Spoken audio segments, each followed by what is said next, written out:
selama di jalan ini ada kendala nggak sih Mas yang dihadapi? Kayak bocor ban misalnya, atau rantainya patah gitu, atau kehujanan, kebasahan?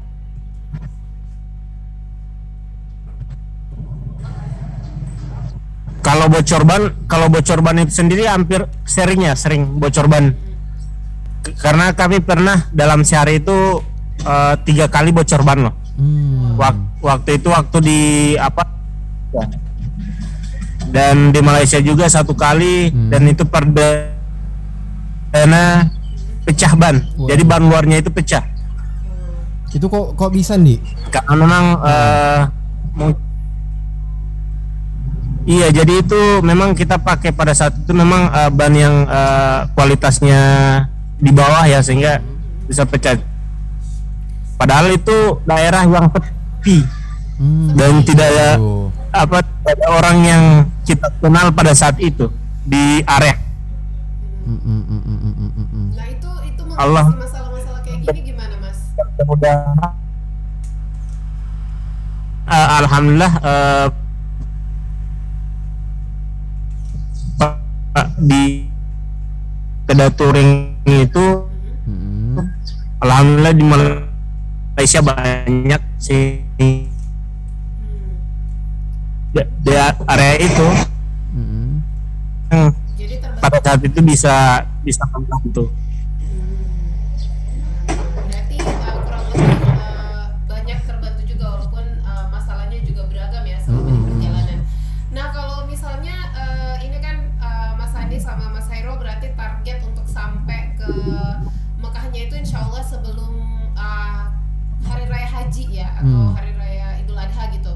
Nah kira-kira kalau dari Mas Andi sama Mas Hairul sendiri, ini targetnya sebenarnya mau haji kah atau umroh kah gitu?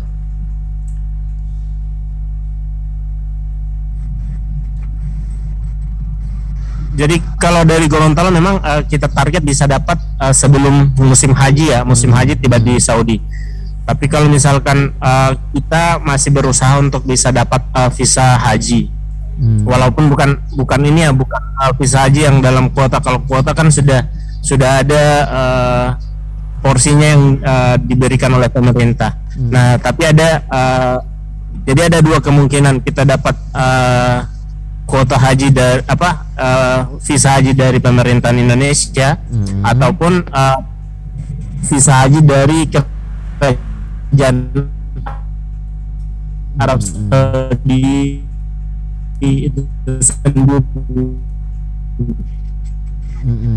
Oke. Jadi kurang lebih Nah, sampai dengan saat ini kami bukan visa.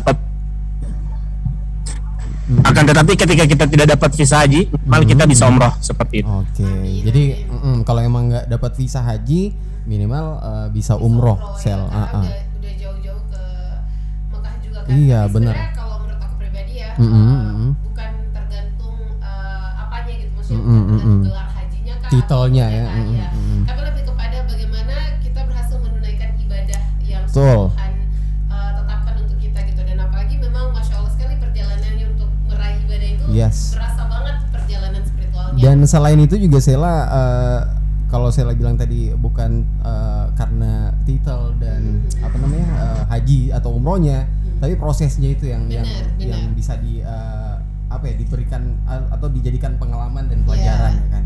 Nah, Aduh, tadi kan diulang udah lagi. lumayan jauh ya perjalanannya, ini perjalanan. udah jauh banget gitu, dari melewati Malaysia, Singapura, terus sekarang lagi di Thailand. Mas Hairul sama Mas Andi ada yang bikin kaget kayak misalnya, di Gorontalo tidak ada yang begini misalnya. Soalnya saya pribadi waktu itu pernah ke Thailand dan kagetnya itu karena makanan yang dijual di sana rada-rada ekstrim gitu. Hewan yang biasa saya lihat terbang-terbang, tiba-tiba itu disajikan dalam bentuk makanan. Nah kalau Mas Hairul sama Mas Andi ada yang bikin kaget di Malaysia, Singapura atau Thailand sendiri? Nah kalau kaget, kalau makanan kami tidak kaget ya, karena alhamdulillah kami belum dipertemukan dengan makanan-makanan yang karena memang kami mencari makanan halal kan, jadi tentunya kami mencari langsung di browsing di apa di Maps. Jadi tempat makanan halal misalkan halalan food. Jadi kita sering dapat tempat yang itu. Nah, adapun kalau misalkan di daerah-daerah yang kurang Muslim, kami langsung datang ke salah satu minimarket yang ada di situ yang memang sering itu yang jualan ada beberapa makanan halal yang ada label halalnya. Seperti itu. Kalau Mas Hairul Singapura, kalau Singapura di Singapura yang pertama kali kan ke Singapura. Jadi dan pertama kali juga itu kita menggunakan mesin cuci yang pakai.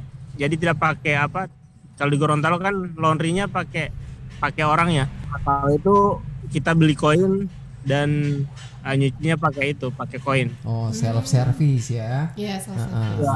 Jadi mungkin hal-hal yang seperti itu bisa diterapkan di Gorontalo ya. Udah ada bocoran nih. Ini salah satu ide bisnis. Iya, lebih visioner nih Andi ya. Jalan-jalan sambil observasi, riset. Kalau Hairul ada nggak culture shock? Kalau saya sih di Singapura seperti setelah buka puasa, selain kita dibagikan bubur, kita dibagikan voucher. Voucher apa tuh? Voucher berapa dolar? $6 kemarin kalau tidak salah. Bisa diuangkan. Kita bisa makan di apa tempat atau rumah makan apa saja, kita pakai itu voucher yang dikasih dari masjid. Oke. Udah foto sama patung singa? Hairul? Enggak. Oh, enggak foto. Kebetulan kan kemarin kita kan stay-nya di Arab Street. Di situ kan mayoritas Muslim kan. Nah, setelah buka puasa itu, kita diberikan voucher untuk kita gunakan di tempat-tempat yang makanan-makanan yang ada di sekitar situ. Iya. Setiap harinya. Jadi itu setiap hari. Jadi setiap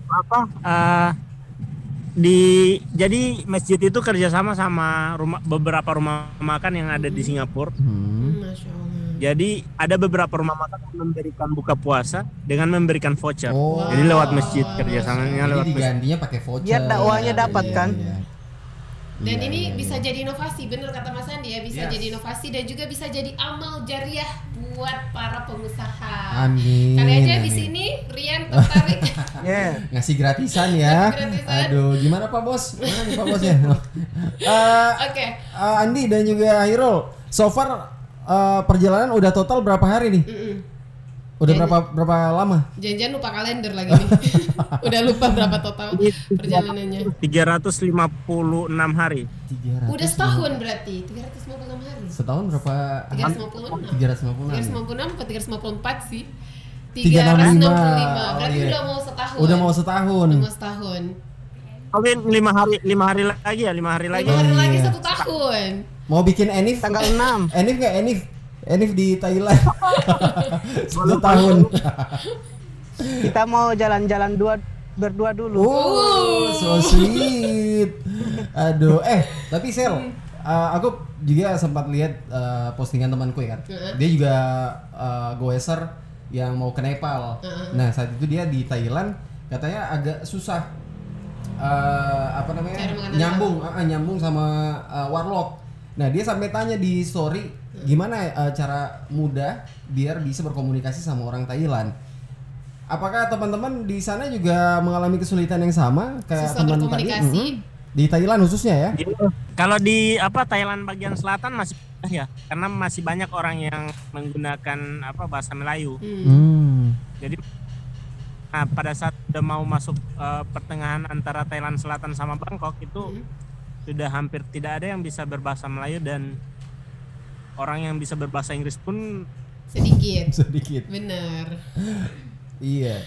Kami hampir tidak dapat. Cara komunikasi ya kita misalkan kita butuh makan ya, butuh tempat ibadah. Jadi kita googling cari gambar makan misalkan, makanan halal misalkan. Gambar telur misalkan. Oke. Bisa dicoba.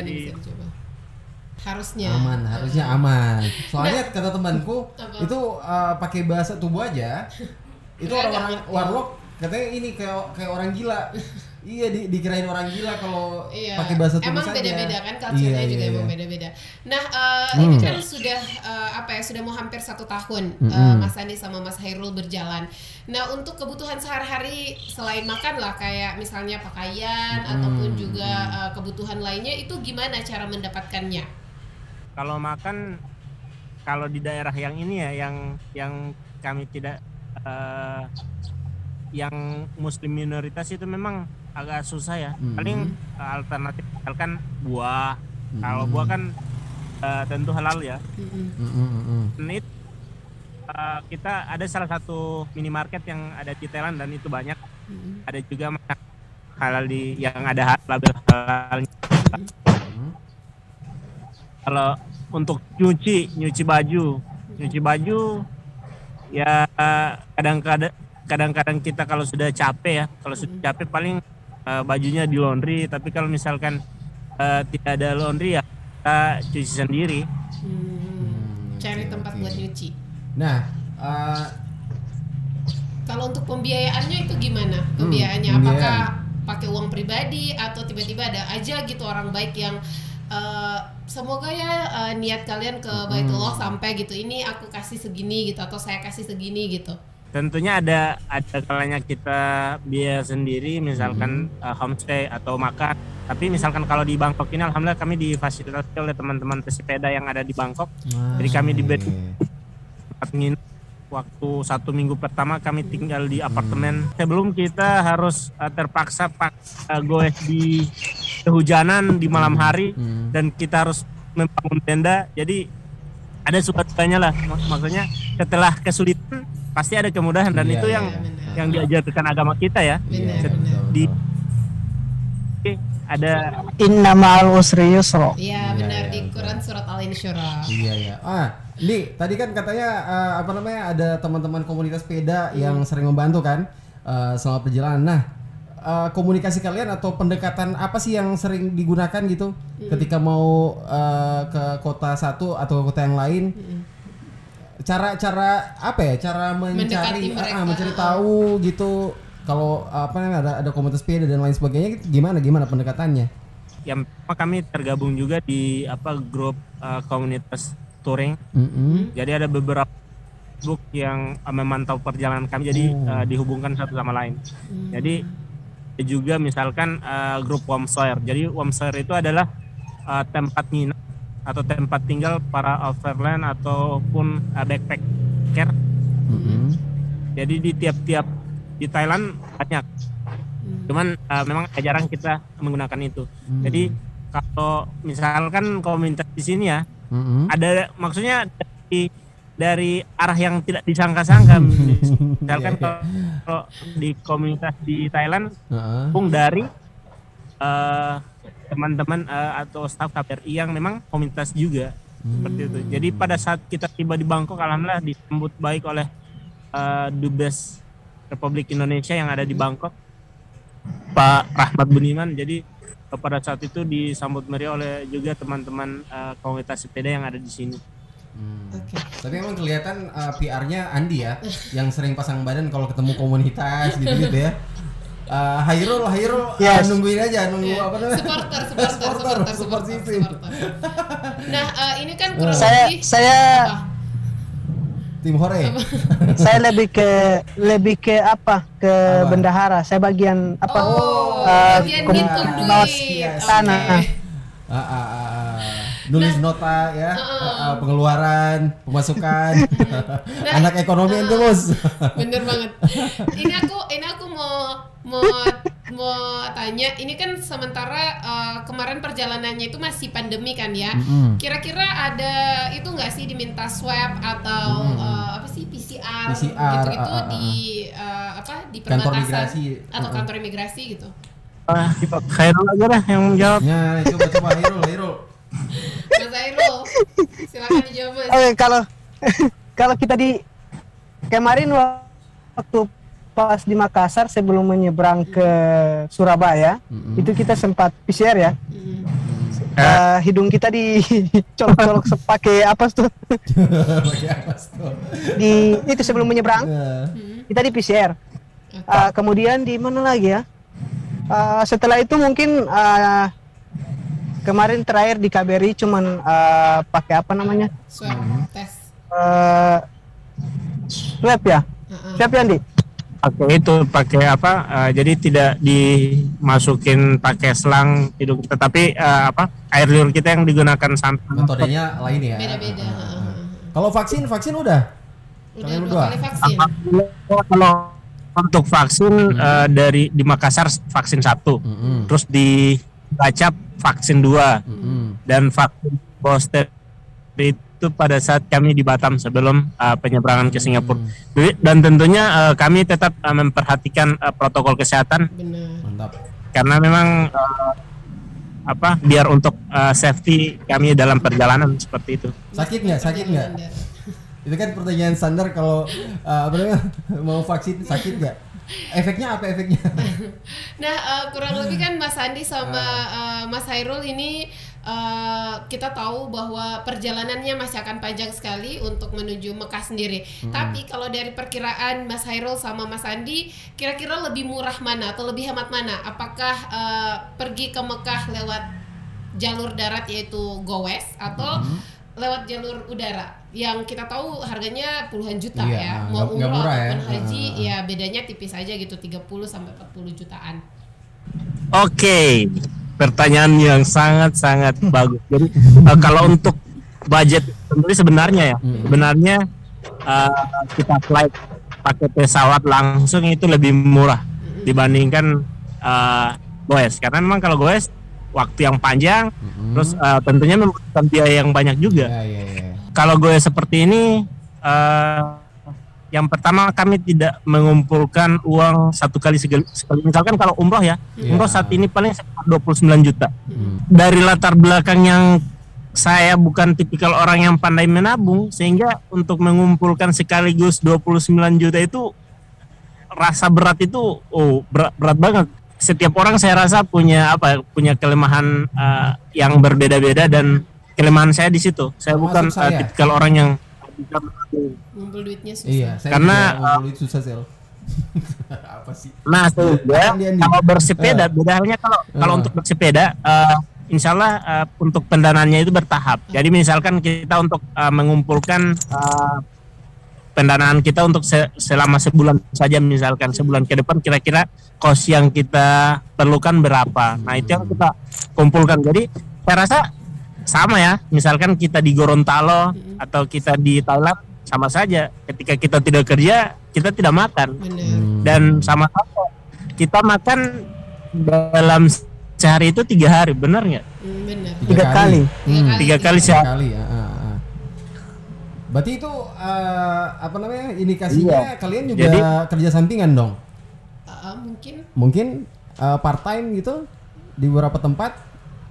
Kalau part time kami belum pernah sih. Cuman salah satu alternatifnya saya kepikiran dari Gorontalo seperti itu.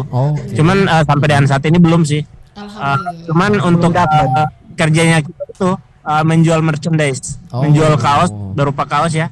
Iya. Atau jersey juga, kalau teman-teman membeli silahkan. Jadi alhamdulillah, alhamdulillah bisa mencukupi biaya juga sampai dengan saat ini, alhamdulillah. Amin. Jadi bisa siapa tahu ketularan semangatnya juga. Iya. Nah, Mas Andi sama Mas Hairul ini mungkin terakhir ya dari kita. Kira-kira siapa aja sih yang membantu terwujudnya ekspedisi ini? Dan kalau dari Mas Hairul sama Mas Andi sendiri mau bilang apa ke mereka? Dan satu lagi, kira-kira kalau misalnya orang mau donasi, kira-kira bisa donasinya kemana? Iya. Dan satu lagi, Sel. Apa? Ini banyak sebenarnya. Iya, banyak sebenarnya. Abis Thailand kemana lagi nih? Iya benar. Jadi tujuan selanjutnya juga kemana? Karena ini kan UNG TV ya, jadi kami berharap tayangan ini juga bisa ditonton oleh para dosen, khususnya Bapak Rektor ya, dan siapa tahu ini bisa menginspirasi banyak orang, dan juga pastinya bisa istilahnya kalau kita bersedekah untuk orang yang niatnya baik, semoga itu juga akan jadi pahala buat kita. Jadi akan banyak orang yang membantu kalian setelah ini ya. Benar. Nah, mungkin dari supporter dulu nih, siapa aja yang mendukung dan kira-kira mau bilang apa ke mereka? Oke, terima kasih. Jadi untuk para supporter, orang tua dan netizen di luar sana yang mensupport kami dan yang tidak mensupport, terima kasih karena berkat kalian semua kami ada di titik ini, dan tentunya ini atas izin Allah Subhanahu wa taala juga. Untuk para orang-orang baik di luar sana, tak ada yang bisa kami balas kecuali doa yang terbaik untuk kalian semua, dilancarkan semua. Amin. Kalaupun kita tidak dipertemukan di dunia ini, insya Allah kita dikumpulkan di surganya Allah Subhanahu wa taala. Amin, amin ya rabbal alamin. Dan untuk donasi sebenarnya kita tidak membuka donasi. Namun kalau misalnya ada yang ingin membantu kita, mungkin lewat daripada PIU, Pusat Inovasi UNG. Jadi seperti itu. Jadi kalau untuk yang support kami dari Gorontalo sampai dengan di Thailand ini, tentunya kalau kami sebutkan satu persatu, itu sangat banyak, tidak cukup waktu jam untuk subuh menyebutkannya. Sampai subuh. Tidak cukup waktunya sih, saking banyaknya. Dari Gorontalo saja banyak yang misal dari teman-teman lembaga misalkan pecinta alam, terus teman-teman kawan-kawan di jurusan, terus ada juga dosen-dosen yang membantu. Nah, ada juga di lembaga dakwah misalkan di Wahda Islamiyah, ada juga teman-teman komunitas sepeda yang ada di Gorontalo. Bahkan alhamdulillah pada saat waktu start kami dari Gorontalo sempat dilepas secara seremonial oleh Bapak Wali Kota Matenta pada saat itu. Dan tentunya masih banyak lagi orang yang alhamdulillah mensupport perjalanan kami sampai dengan saat ini. Adapun kalau untuk donasi, memang dari Gorontalo banyak ya teman-teman yang menganjurkan kami untuk buat flyer donasi, tapi kami tidak membuka donasi. Adapun kalau teman-teman yang support perjalanan kami, mungkin bisa melalui pembelian merchandise berupa kaos dari kami. Beli yang banyak. Mungkin ya, bisa membantu. Iya. Bisa beli untuk keluarga dan sahabat-sahabatnya. Iya. Dan yang terakhir tadi pertanyaannya, negara selanjutnya atau tujuan selanjutnya kemana? Tujuan selanjutnya itu sebenarnya yang pertama, jadi tujuan kami itu selanjutnya Myanmar ya. Myanmar. Cuman memang untuk saat ini belum kondusif untuk dilewati karena ada sedikit konflik, sehingga kita plan B-nya kita masuk India. Nah, kurang lebih sekitar hampir 3 minggu ya kita di Bangkok, 2 minggu lah, sekitar 2 minggu lebih kita di Bangkok untuk pengurusan dokumen-dokumen India. Cuman akhirnya kami belum bisa mendapatkan visa India karena ternyata untuk warga negara Indonesia untuk pengurusan India, visa India itu harus kita berada di Indonesia. Jadi memang kalau untuk touring atau overland, bersepeda jarak jauh atau backpacker, memang